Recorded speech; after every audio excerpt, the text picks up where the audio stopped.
വെറുതെ പറയല്ല, ശരിക്കും ഇത് വായിലിട്ട അലിഞ്ഞിറങ്ങും. ഇതുണ്ടാക്കിയിരിക്കുന്ന ക്യാരറ്റ് ഉപയോഗിച്ചാണ്. ഞാനിവിടെ 200 ഗ്രാം ക്യാരറ്റ് എടുത്തിട്ടുണ്ട്.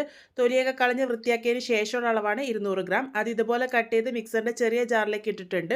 കൂടെ തന്നെ 2 ടേബിൾ സ്പൂൺ അണ്ടിപ്പരിപ്പും കൂടെ ചേർത്തിട്ടുണ്ട്. ഇവിടെ 1 കപ്പ് പാലെടുത്തിട്ടുണ്ട്. അതിൽ നിന്ന് 1/2 കപ്പ് ഒഴിച്ചു കൊടുക്കാം. ബാക്കി നമുക്ക് പിന്നെ ഒഴിച്ചു കൊടുക്കാം. ഒന്ന് നന്നായിട്ട് അരച്ചെടുത്തതിന് ശേഷം മധുരത്തിന് പാകത്തിന് 1/2 കപ്പ് പഞ്ചസാര ചേർത്തിട്ടുണ്ട്. ബാക്കിയുള്ള പാല് മുഴുവനായിട്ടും ചേർത്ത് വീണ്ടും നന്നായിട്ട് തന്നെ അരച്ചെടുക്കാം. ഒട്ടും കട്ടകളില്ലാതെ അരച്ചെടുത്തിട്ടുണ്ട്. ഇനി ഇതിലേക്ക് 2 ടേബിൾ സ്പൂൺ കസ്റ്റേർഡ് പൗഡറാണ് ചേർത്ത് കൊടുത്തിരിക്കുന്നത്. കസ്റ്റേർഡ് പൗഡർ കയ്യിലില്ലാന്നുണ്ടെങ്കിൽ മിൽക്ക് പൗഡർ വേണമെങ്കിലും ഉപയോഗിക്കാവുന്നതാണ്. എല്ലാം കൂടെ നന്നായിട്ട് അരച്ചെടുത്തതിന് ശേഷം വലിയൊരു പാനിലേക്ക് മാറ്റിയിട്ടുണ്ട്. കൂടെ തന്നെ 1 കപ്പ് പാലും കൂടെ ചേർത്ത് കൊടുക്കാം. ടോട്ടൽ 2 കപ്പ് പാലാണ് ഇതിലേക്ക് ചേർത്ത് കൊടുത്തിരിക്കുന്നത്. ഒന്ന് മിക്സ് ചെയ്തെടുത്തതിന് ശേഷം ഇതിലേക്ക് അഗർ അഗർ പൗഡറാണ് ചേർക്കുന്നത്. 1/2 ടീസ്പൂൺ അഗർ അഗർ പൗഡർ ഇവിടെ ചേർത്തിട്ടുണ്ട്. നിങ്ങൾക്ക് ഇതിന് പകരം ചൈന ഗ്രാസ് വേണമെങ്കിലും ഉപയോഗിക്കാവുന്നതാണ്. ഏകദേശം 7 ഗ്രാമോളൊക്കെ ചേർത്താൽ മതിയാകും. ഒന്ന് നല്ല പോലെ തന്നെ മിക്സ് ചെയ്തെടുത്തതിന് ശേഷം വേണം നമ്മളിത് അടുപ്പിലേക്ക് മാറ്റി വയ്ക്കാൻ വേണ്ടിയിട്ട്. മീഡിയം ഫ്ലെയിമിൽ വെച്ച് തുടരെ ഇളക്കി കൊടുത്തുകൊണ്ട് ആദ്യം മിക്സ് ചെയ്തെടുക്കുക. കുറച്ച് സമയം കഴിയുമ്പോഴേക്കും അത് ചെറുതായിട്ട് കട്ടിയായിട്ടൊക്കെ വന്ന് തുടങ്ങും. ആ ഒരു സമയത്ത് ലോ ഫ്ലെയിമിലാക്കിയിട്ട് 10 മിനിറ്റ് നേരത്തേക്ക് നല്ല പോലെ തന്നെ കുക്ക് ചെയ്തെടുക്കാം. അപ്പോഴേക്കും കസ്റ്റേർഡ് പൗഡറും ക്യാരറ്റും ഒക്കെ കൂടെ നന്നായിട്ട് വെന്ത് വന്നോളും. ഒരുപാട് തിക്കാക്കി എടുക്കേണ്ട ആവശ്യമില്ല. ഇതൊരല്പം ലിക്വിഡായിട്ടുള്ള കൺസിസ്റ്റൻസിയിലാണ് നമ്മൾ എടുക്കേണ്ടത്. 10 മിനിറ്റ് നേരം നിങ്ങൾ കുക്ക് ചെയ്തെടുത്താൽ മതി. അപ്പോഴേക്കും ഈ ഒരു പാകത്തിന് ആയി കിട്ടിക്കോളും. ഈ ഒരു പാകത്തിനായി വരുന്നവരെ മാത്രം ഇത് കുക്ക് ചെയ്തെടുത്താൽ മതി. അതിനുശേഷം നമുക്കിത് സെറ്റ് ചെയ്യാൻ വേണ്ടി വയ്ക്കാം.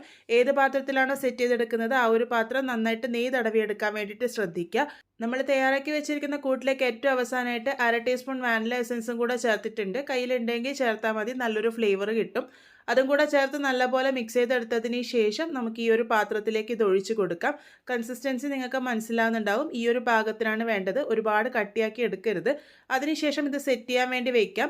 പുറമേ തന്നെ വെച്ച് അതിൻ്റെ ചൂടൊക്കെ ആറി വരുമ്പോഴേക്കും നല്ലപോലെ സെറ്റായി കിട്ടും. ഇതിൻ്റെ രുചിയും അതുപോലെ തന്നെ നല്ലപോലെ സെറ്റായി കിട്ടാൻ വേണ്ടിയിട്ട് ഫ്രിഡ്ജിലേക്ക് വെക്കുന്നുണ്ട്. നല്ലപോലെ റാപ്പ് ചെയ്തെടുത്തതിന് ശേഷം 1 മണിക്കൂർ നേരത്തേക്ക് ഫ്രിഡ്ജിലേക്ക് മാറ്റി വെച്ചിട്ടുണ്ട്. ആ ഒരു സമയമാകുമ്പോഴേക്കും ഇത് നല്ല സെറ്റായിട്ട് വന്നിട്ടുണ്ടാകും. ഇനി ഇത് ഡീമോൾഡ് ചെയ്തെടുക്കാം. അത് അരികുകളൊക്കെ ഒന്ന് വിടിയിച്ചെടുത്തതിന് ശേഷം പാത്രത്തിലേക്ക് ഈസി ആയിട്ട് നമുക്ക് ഡീമോൾഡ് ചെയ്തെടുക്കാൻ വേണ്ടി പറ്റും. ഒട്ടും തന്നെ പറ്റിപ്പിടിക്കൊന്നുമില്ല. അപ്പോൾ വളരെ ടേസ്റ്റി ആയിട്ടുള്ള ക്യാരറ്റ് ഉപയോഗിച്ചിട്ടുള്ള പുഡിംഗ് ആണ് തയ്യാറാക്കി എടുത്തിരിക്കുന്നത്. നല്ല സോഫ്റ്റ് ആയിട്ടുള്ള ടെക്സ്ചറിലാണ് ഇത് ഉണ്ടാകുക. നിങ്ങൾക്ക് ഇഷ്ടമുള്ള ഷേപ്പിൽ കട്ട് ചെയ്ത് സെർവ് ചെയ്യാവുന്നതാണ്. കുറഞ്ഞ സമയത്തിനുള്ളിൽ തയ്യാറാക്കിയെടുക്കാൻ വേണ്ടി പറ്റുന്ന നല്ല ടേസ്റ്റി ആയിട്ടുള്ള ഒരു പുഡിങ്ങിൻ്റെ റെസിപ്പിയാണ് ഇന്ന് കാണിച്ചു തന്നിരിക്കുന്നത്.